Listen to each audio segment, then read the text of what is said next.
Here's an update on the Kart build. See, I'm out here in my garage.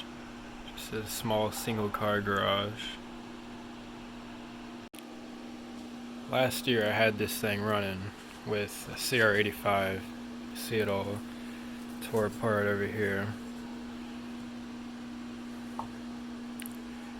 When I originally bought that motor, it was from a guy who had taken it off his bike already, and he swapped a 4-stroke onto that frame.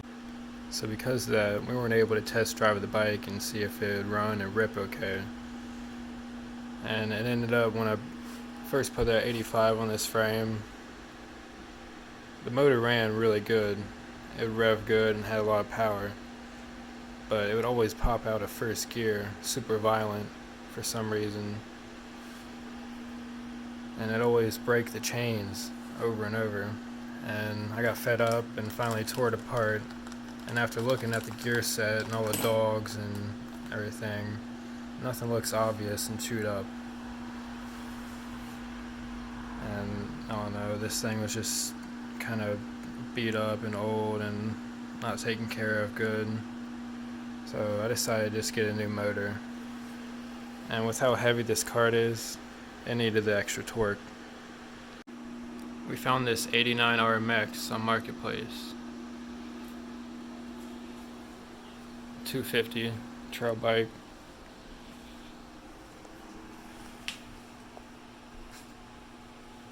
It was pretty beat up. Knobbies were worn down. All the hardware is mismatched.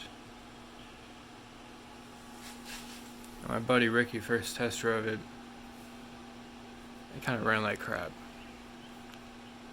The pipe was all clogged, and you could tell before I cleaned this thing up, it was just covered in old oil. It wouldn't run good all the time, and wouldn't really hit the power band very good. Every once in a while, you would give it part throttle and it would run pretty crisp and pick up the tire, but other than that, there was something definitely wrong. So we tried burning out the pipe, which worked pretty well, as you can see here.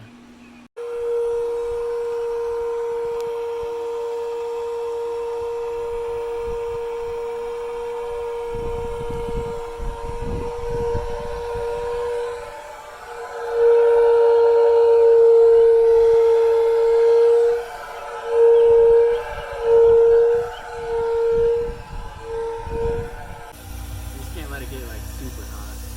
I can already see it kind of glowing red.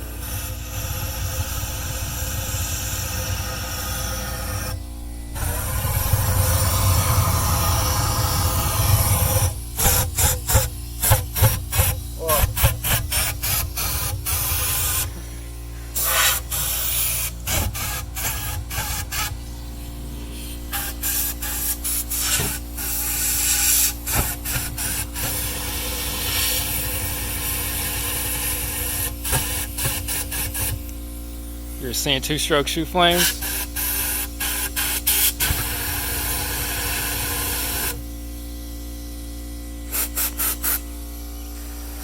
Oh yeah, she's burning for sure. It's cooking. Nice. Holy crap.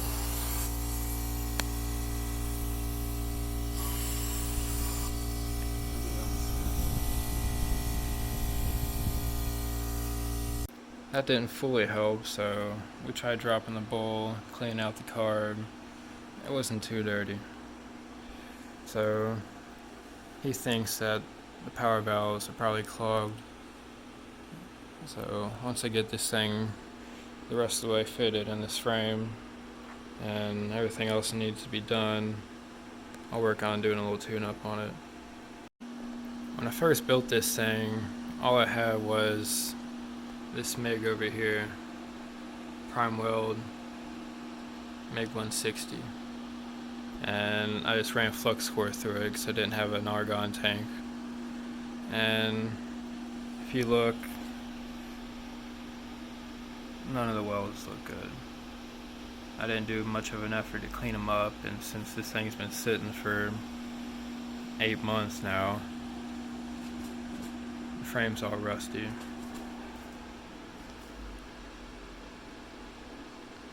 Can't see that pretty good, but yeah, that's not good.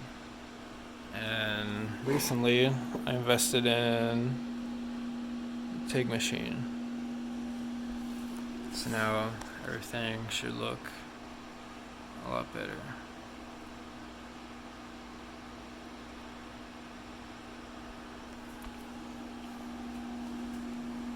Because the problem it was having with the chain popping off constantly, I never got to really test this thing and rip it and find out the capabilities of it. But one time I got this thing out in an open field and with the 85 motor and got to get up in third, fourth, fifth and hit the power band, and it felt really fast. It pulled harder than my Nova over here.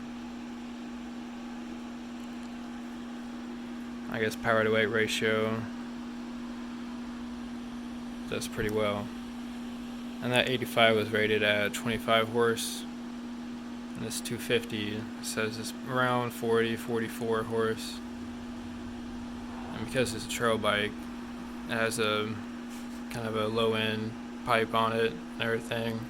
So I think that will help with moving this heavy thing, plus with crazy gear reduction that has to happen in the back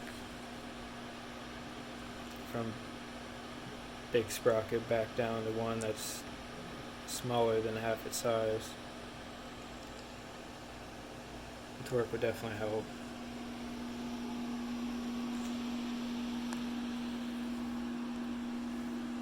Along with the swap, I'm going to be going back and cleaning up all the kind of janky things that I did just to get this thing running before,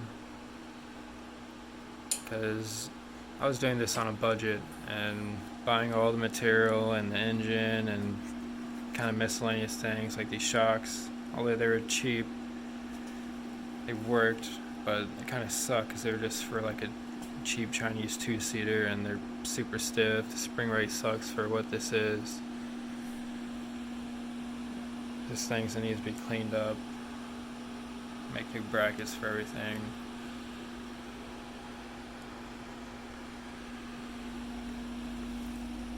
See, like stuff like this. Just hack the seat all ugly, trying to get it to fit. One thing I'm going to have to figure out is trying to fit a 520 sprocket on a hub for this 1-inch jack shaft here. Right now it's got a 420 sprocket for like just some random go-kart, and I'm either going to have to use one from the bike there. I'll probably buy a new one, and I work in a machine shop, so it'll be easy to machine a hub for it. So I'll be able to run a nice chain through here. I'll probably end up having to make a new chain tensioner and guard for it because of the engine location. I had to pretty much cut out all the steering and everything for this thing to fit. So it's about a little less than twice the size of the 85. I made these brackets out of 3/16 before they're 1/8 inch and just a little too weak, especially for putting this big block on here. I cut out the pockets at work, did the radiuses and notched it with mirror braid grinder. And they're going to have some nice TIG welds putting it back on. Use some front tabs. That's what I'm working on now. I need to pull the engine back off, finish weld all the tabs, and then start working on probably putting wiring on it. And I've got a list over here.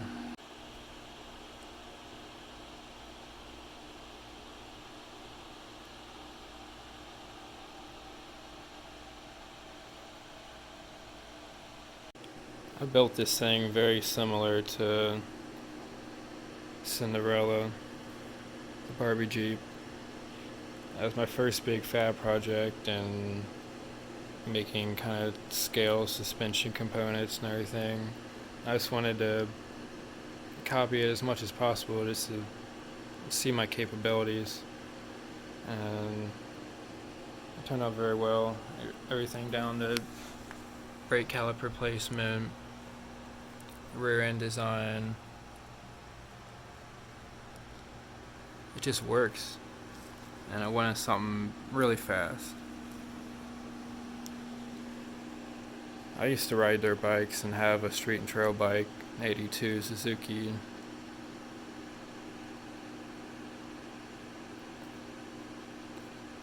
I think it was a SP 250 model. It was really fun, rode it in high school, and I wrecked it a lot. And the last time I wrecked it, I tore my ACL and kind of realized how dangerous bikes are, and they're just not for me. They're extremely fun, and they're like a drug. It's hard not to ride them, but go-karts are a little bit safer, I guess. Just all depends on how you ride them. But this thing is different in quite a few ways than Cinderella. If you notice, the metal section here is a lot longer than how theirs are. Their suspension brackets. On theirs now, I don't have these rear bars that kick all the way back to the center. He has bars that go up under the engine there, to make like a single A-arm, but it's still the I-beam design. So this thing is, I guess, 6 to 8 inches or more longer than Cinderella. I wanted it to do wheelies and drive the same way as it, because it looks so fun. One big problem I have in this garage is I have a grand total of 2 outlets in this place. So if you can imagine having a bunch of tools and trying to be efficient with, switching between different tools and not having to run extension cords everywhere, it kind of sucks. So it limits me in that way, and I don't have 220 out here. I don't really have problems with, ever popping the brake or using the weld or anything. I haven't had to do anything too thick other than 3/16 quarter inch. So the rest of the video and the next couple of videos will be finishing up the 250 swap and rebuilding a couple things that I did in the first place that I want to address and redo that I don't like. Right now I have the spindles off, and I got done making the new tie rod mounts. They turned out pretty good. The TIG looks a lot better than the flux core.